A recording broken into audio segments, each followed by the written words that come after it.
Am I the a-hole for telling my brother the truth on why I don't ask him for anything? I have 3 brothers. My oldest brother, Dave, got married to Sarah in May. I study halfway across the world from my hometown where my family are. I got really sick a few months ago and rushed to the nearest hospital. Turns out they don't accept my insurance and I had to pay out of pocket. I was 50 euros short and called everyone I could, but no one was picking up. I then called my oldest brother, Dave, because he always picks up, and asked him to send me 50 euros and I would send it back once I get paid in a few days. He told me not to be ridiculous and he didn't need me to pay him back 50 euros. Sarah called me that night and asked how I was doing. After the chit-chat, she asked if I could ask someone else the next time I need money because my brother is a married man. I was shocked, but I apologized and said I offered to pay him back. She said it's fine, but next time, I should plan my finances in advance so I won't have to rely on a married man. It's my birthday soon and Dave called to ask what I wanted. I said nothing and that I was fine, but I appreciated him asking. My other brother called to ask what I wanted and I said I wanted some money to heat my apartment. I couldn't afford to heat it this month. He was baffled that I was so broke I couldn't afford heating and I wasn't saying anything. He started tearing up on the phone to me and ended the call, and sent me $500 later. I guess he told Dave about the call with me because Dave called me and started interrogating me on why I just told him I didn't need anything, and then asked my youngest brother. He sounded offended and asked why I feel like I can't rely on him. I asked, haven't you spoken to Sarah about this? He was confused on what I meant and I told him about the conversation I had with Sarah after he sent me the 50 euros for the hospital. He said he'd call me back, but he hasn't. A cousin of mine sent me a message a few hours ago saying I was a crybaby for meddling in their marriage, and that Dave didn't owe me anything. When did I say Dave owed me anything? I have never relied on him for anything, nor do I plan on it. I mean, I feel bad that Dave and Sarah are fighting over it. I can't help but feel weirded out that Sarah did that behind his back and he had no clue. I've been extremely anxious and I can't stop shaking. So my middle brother called me yesterday and asked me to explain what's been going on, and I did. He's always had quite the temper and got very angry about the Sarah situation. He mentioned how Dave is paying the rent for Sarah's 22-year-old brother's apartment. So for Sarah to ask me not to ask Dave for anything at all was so messed up when her own brother is getting his rent paid every single month by Dave. GBH, this made me mad. It's okay for Dave to support her brother, but God forbid he sends me 50 euros for an emergency, right? Anyway, Dave called me and we had a heart-to-heart conversation. I explained to him what I've been going through here and he was silent for a while. I did mention that if I was in urgent need of something, I still had my other 2 brothers to ask, so it really wasn't that terrible.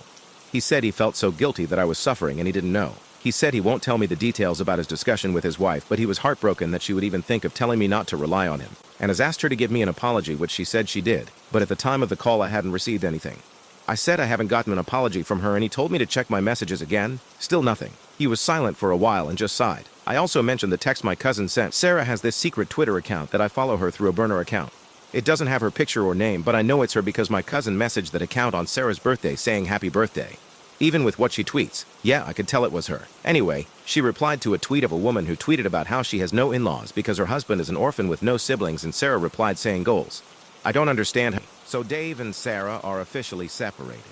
He asked her to leave his home and said he'd rent her an apartment wherever she wants till they're officially divorced, after which point she can start paying it herself.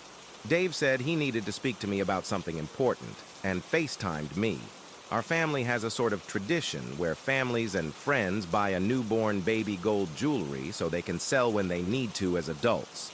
Kind of as financial insurance for the baby, since gold won't lose its value. Many people in my family have used it to pay for university, their weddings, etc. My mom is a deadbeat and my dad is dead, so Dave has been keeping all the gold that was passed on to me. Anyway, he said he created a hole in the concrete of his house and stashed it, along with some other valuables. Don't ask me why he did that. I'm confused too, lol. Sarah stole about half the stuff that was in it. He found out because the hole was in the closet of his bedroom. The hole was underneath the half of the closet that Sarah's clothes were covering. When Sarah had moved out and there were no clothes to cover every inch of her side of the closet, he realized the tiles that covered the hole were not fixed into place and looked very messy. Like it was obvious he hadn't left it like that himself. He called some guys to come drill the hole so he can make sure everything was inside, and he saw that half the stuff were missing. Dave said he hadn't ever mentioned the hole to Sarah, so he isn't sure how she found out. By the time he got in touch with her, he said he would call the police if she doesn't return everything. She brought back what she had, but admitted she sold some of it, the jewelry that belonged to me. She said she would pay Dave back in cash for what it was worth, but can't do anything else. She can't even pay for it if she wanted to. The only money she has is Dave's money. She claims to be mentally ill and said she'll check herself into a mental hospital. Dave is trying to sort everything, including their divorce, out with a lawyer. Dave said, Said he'll replace all the jewelry for me and that I shouldn't worry about that. Not that I even was, though. There's no coming back from this for them. That should be that. She turned out so much worse than I thought, and I can't even believe this story myself. Am I the butthole for refusing to pay my friend $60 that I owe him? I'm a 30-year-old male, and my close friend Jake, 29-year-old male, has been my best friend for years. Over the years, I've lent Jake money so many times.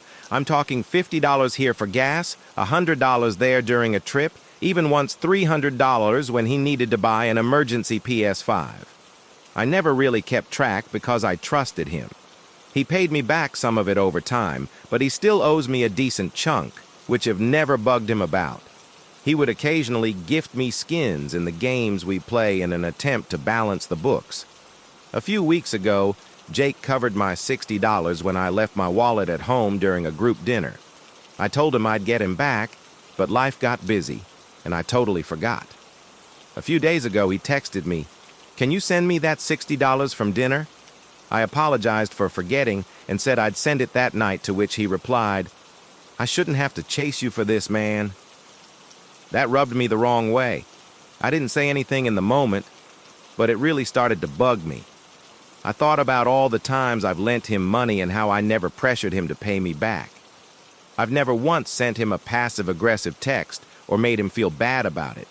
So I didn't send him the money right away and instead told him, "Look, I get that I owe you $60 and I'll pay you back, but let's not pretend this is some one-sided thing.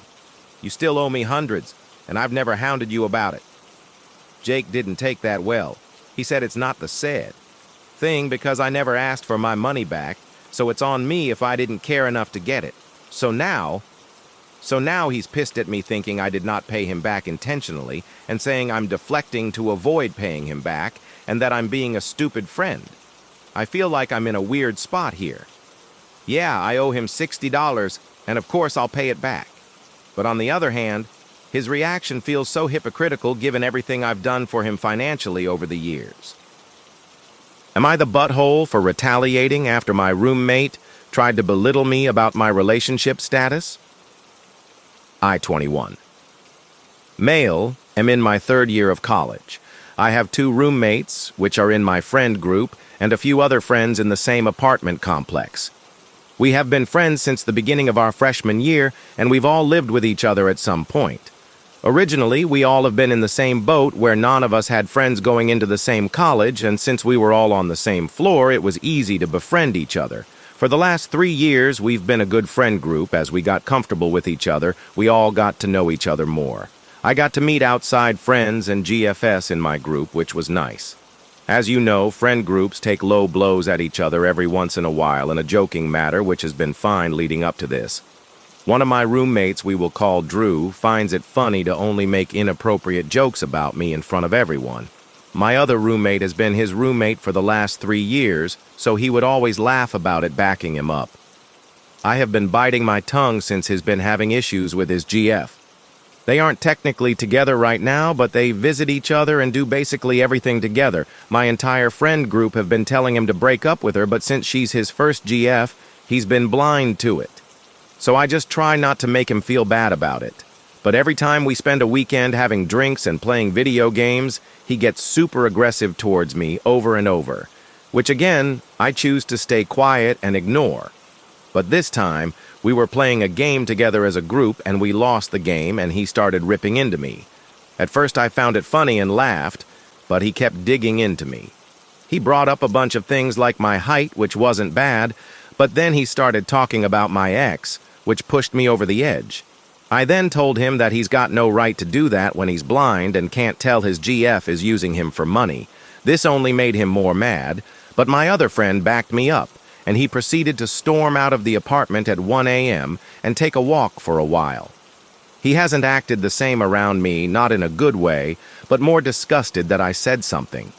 My other roommate obviously took his side while my other friend took mine. I still think I'm justified in retaliation, but I came on here to settle it quietly. Thanks for watching. What was your favorite story in this episode? And what type stories would you like to see in the upcoming episodes? I'll be uploading these 3 times a week, so make sure to subscribe.